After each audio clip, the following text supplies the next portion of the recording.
નમસ્કાર વિદ્યાર્થી મિત્રો, આપણે આગળના તાસની અંદર જળ પ્લાવિત ક્ષેત્ર વિકાસ એ મુદ્દાની ચર્ચા કરી ગયા.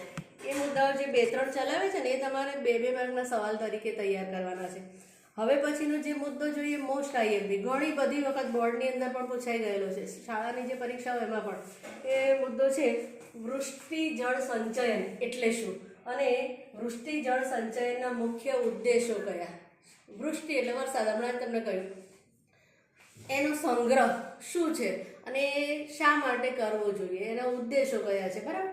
તો આ મુદ્દાને બહુ ધ્યાનથી આપણે ભણીશું. વૃષ્ટિ જળ સંચય, વૃષ્ટિ જળને રોકીને એકઠું કરવાની જે વિશેષ પદ્ધતિઓ, વરસાદના પાણીને કેવી રીતે એકઠું કરીએ એની જે જુદી જુદી પદ્ધતિઓ એની વાત કરીએ તો કૂવાની અંદર એ પાણીનો સંગ્રહ કરી શકાય. પછી બંધારા, બંધ જેવું નાના જે બાંધીએ છીએ ને એ બંધારા છે. પછી ખેત તલાવડીઓ, આ બધાનું નિર્માણ કરવાનું અને એ રીતે એ આ વરસાદના પાણીનો સંગ્રહ કરવો એ આ વૃષ્ટિ જળ સંચય છે.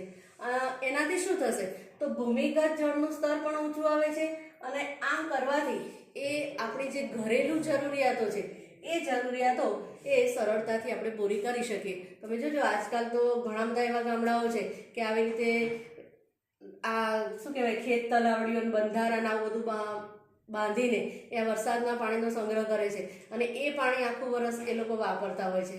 તો આ જરૂરી છે કારણ કે પાણી મર્યાદિત છે એટલે આ બધું જરૂરી છે. જળ સંકટ તો છે જ, બરાબર.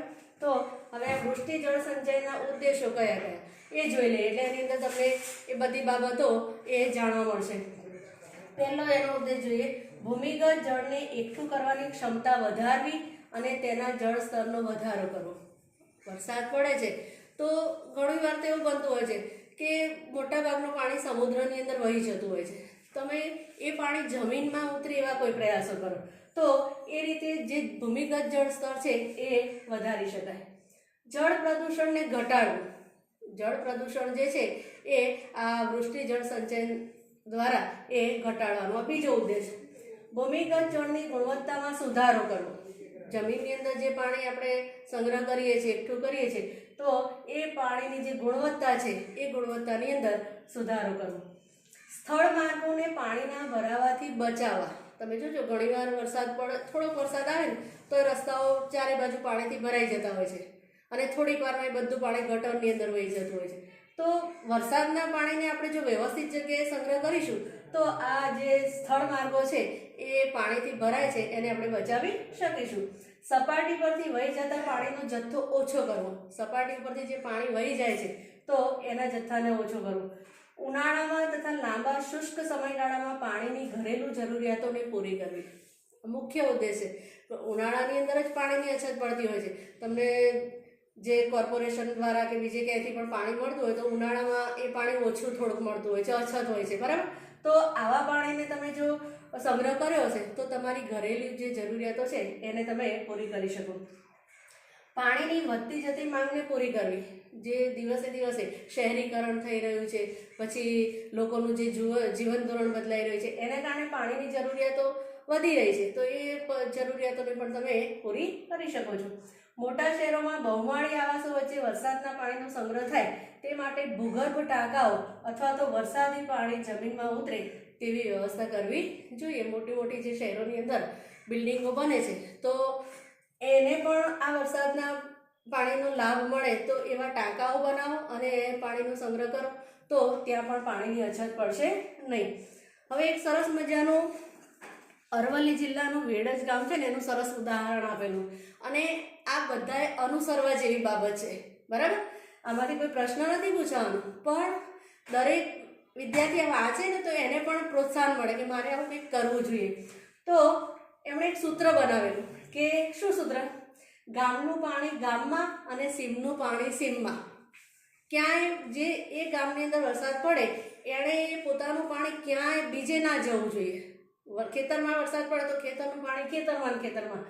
હવે આવી રીતે જે વરસાદી પાણીનો સંગ્રહ કરી અને બેડજ ગામના લોકોએ આ પાણીની જે સમસ્યા હતી એ સમસ્યાને કેવી રીતે ઉકેલી એ આપણે જોઈએ. એના ઘણા બધા મુદ્દાઓ સરસ છે, એ જોશો એટલે મજા આવશે તમને. પાણીનું મૂલ્ય સમજીને તેનું જતન કરવાની સમજ એ અરવલ્લી જિલ્લાના પછાત ગણાતા બેડજ ગામના ગ્રામજનોએ કેળવી અને એમણે શું કર્યું તો સૌથી પહેલાં આશરે 2.25 કરોડ લીટર એટલે કે 2 લાખ ઘન મીટર વરસાદી પાણી રોકી એનો સંગ્રહ કરી અને આ પંથકને હરિયાળો બનાવી દીધો. પોતાના ગામની અંદર 2 લાખ ઘન મીટર વરસાદી પાણીનો સંગ્રહ કેવી રીતે કરવો એ સંગ્રહ કરી અને આખો જે એમનો પંથક હતો એને હરિયાળો બનાવ્યો. ગામના લોકોનું એક સંગઠન ઊભું કર્યું અને ગામ અને વિસ્તારની પ્રાથમિક એવી પાણીની સમસ્યા હલ કરવાનું બીડું એ આ ગામના લોકોએ ઝડપ્યું. એમાં એમને જે સામાજિક સંસ્થાઓ હતી એ સંસ્થાઓનો પણ સાથ સહકાર મળ્યો. વિસ્તારની પ્રાથમિક એવી બેડજના ગ્રામજનોને જાગૃત કરવામાં, પછી ગામનું પાણી ગામમાંથી ને સીમનું પાણી સીમમાંથી બહાર ન જવા દેવાનો બધાએ સંકલ્પ કર્યો. બધા સંકલ્પબદ્ધ થયા. આશરે 7 વીઘા વિસ્તારમાં પથરાયેલું જે તળાવ હતું એ તળાવ એમણે માત્ર 3 મહિનાની અંદર 3 માસની અંદર જ 20 થી 22 ફૂટ જેટલું ઊંડું એ તળાવ એ ઊંડું કર્યું અને એની અંદર વરસાદનું પાણી એ સંગ્રહ એવા પ્રયાસો એમણે કર્યા. એમાં કહ્યું કે ભાઈ સામાજિક સંસ્થાઓ દ્વારા પણ એમણે આર્થિક રીતે પણ ઘણી બધી મદદ મળી અને આમ બેડજ જે પંથક હતું ત્યાં 10 ચેકડેમ, પછી 11 ખેત તળાવો, 25 હેક્ટરમાં ડ્રીપ, 11 હેક્ટરમાં પાઇપલાઇન, ઊંડી ખેડ, પછી પાળાઓ બાંધી આમ અંદાજે 2 લાખ ઘન મીટર વરસાદી પાણીને અટકાવી એનો સંગ્રહ કરી અને પથરાળ અને સુકાઈ ગયેલી જે જમીન હતી એ જમીનને આ બેડજ ગામના લોકોએ એ હરિયાળી બનાવી દીધી અને બીજાને પણ આવો રાહ ચીંધ્યો આ કામ કરીને.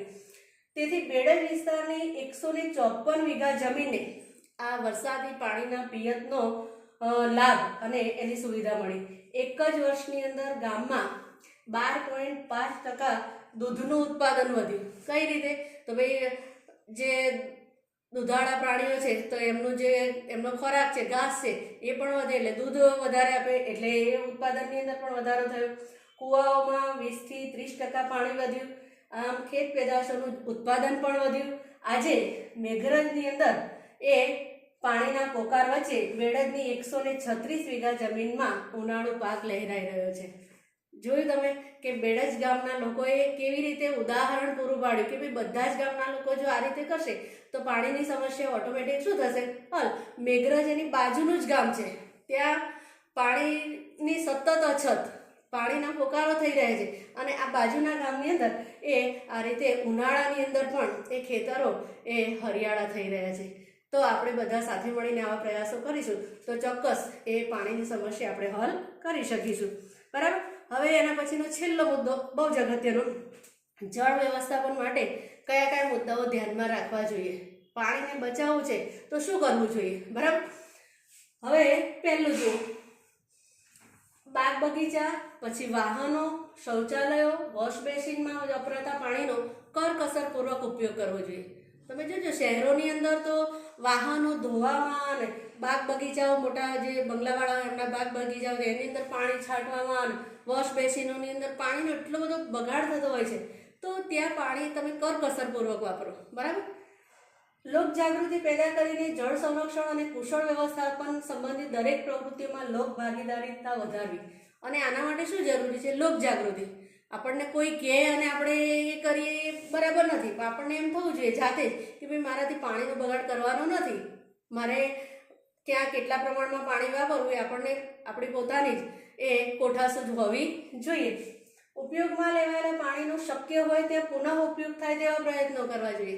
ઘણીવાર આપણે વાપરેલું પાણી હોય, દાખલા તરીકે કપડાં ધોયેલા હોય કે વાસણ માંજેલું પાણી હોય તો એનો આપણે બાથરૂમમાં અને સંડાસની અંદર ને બધી જગ્યાએ ઉપયોગ કરી શકીએ છીએ. રેડવાની અંદર ત્યાં આગળ બીજું કોઈ પાણી બગાડવાની જરૂર હોતી નથી. તો આ ઉપયોગી વપરાયેલું પાણીનો ઉપયોગ થયો કહેવાય, પુનઃ ઉપયોગ થયો કહેવાય. જળાશયોને પ્રદૂષણથી બચાવવા. જળાશયો છે તો એની અંદર ગમે તેવું પ્રદૂષણ થતું હોય છે. બરાબર.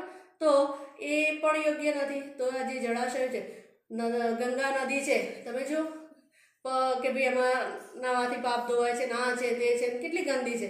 તો એ પાણી પછી બીજે ક્યાંય ઉપયોગમાં ના આવે. તો આવા જે જળાશયો છે તો એવા જળાશયોને પ્રદૂષણથી બચાવવા જોઈએ. જળ સ્ત્રાવના બધા એકમો, કૂવા, ટ્યુબવેલ, ખેત તલાવડી, આ બધાનો ઉપયોગ વધારવો જોઈએ. ભૂમિગત જળનો ઉપયોગ કરતા જે એકમો છે એની પર દેખરેખ રાખવી જોઈએ. જે લોકો જમીનમાંથી પાણી ખેંચી રહ્યા છે, બરાબર, બોર હોય કે કૂવા હોય કે જે સબમર્સિબલ પંપ દ્વારા જમીનમાંથી પાણી ખેંચે છે, તો એની પર દેખરેખ રાખો. ગમે તે રીતે જમીનમાંથી પાણી ખેંચે તો ભૂમિગત જળનું સ્તર છે એ તો નીચું જ જવાનું છે, બરાબર. જળ સંચયન સ્થળોની દુર્દશા અટકાવી તથા જળ પ્રદૂષણને અટકાવવા માટે પાણીની પાઇપોનું તત્કાળ સમારકામ હાથ ધરવું જોઈએ. ઘણીવાર સરકારની બેદરકારીને કારણે આવી ઘણી બધી જગ્યાએ જો પાઇપલાઇન તૂટેલી હોય તો ઘણા સમય સુધી એ ત્યાંથી પાણી લીકેજ થતું હોય, પાણી વહી જતું હોય છે. એટલે આવી જે બાબતો હોય તો એને પણ એ તાત્કાલિક સમારકામ કરી અને એનું સમારકામ હાથ ધરવું જોઈએ, તો આપણે જળને બચાવી શકીએ. દરેક વિસ્તાર માટે એક સરખા ઉપાયો લાગુ પાડી શકાય નહીં. આપણે આ બધા ઉપાયો કયા, તો બધા વિસ્તાર માટે એક સરખા ઉપાયો નહીં, પણ કોઈ વિશિષ્ટ ક્ષેત્રના જળ સંસાધનોના વિકાસ અને વ્યવસ્થાપન માટે એ સંબંધિત સ્થાનિક લોકોનો સહકાર લઈને એમાં એમને સામેલ કરવા જોઈએ. આમ જળનો કરકસરભર્યો ઉપયોગ કરવો એ જરૂરી છે. જળ સંચયન માટે અવનવી પદ્ધતિઓ અમલમાં આવી છે. વરસાદ પડે કે ન પડે, જળનું જે સંકટ છે એ આપણા પર તોડાયેલું જ છે. ખેતર હોય, પાણીયારું હોય, આપણે પાણીનું ટીપે ટીપું એ સાચવવાની જરૂર છે, કારણ કે જળ એ જ શું છે, જીવન છે.